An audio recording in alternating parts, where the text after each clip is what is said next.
வணக்கம். ஒரு video lives போடலான்னு பார்த்தா என்னன்னு தெரில.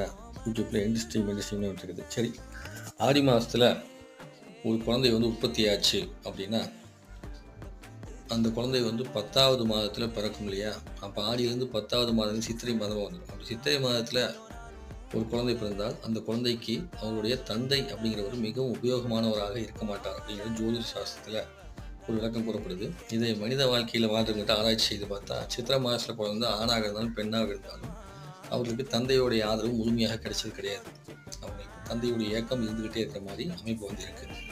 இரண்டாவது, சித்திரை மாதத்தில் பெண்கள் ருதுவானார்களாலும் அவர்களுக்கும் தந்தையுடைய முழுமையான அன்புங்கிறது கிடைக்கிறது இல்லை. அதாவது அவசர காலத்தில் கஷ்ட காலத்தில் என்ன பண்ண மாட்டாங்க அப்படின்னா இந்த சித்திரை மாத ஜனத்துக்கு இந்த தந்தையால் வரக்கூடிய உபயோகம் அப்படிங்கிறது பெரிய லெவலில் இல்லாமல் போயிடும்.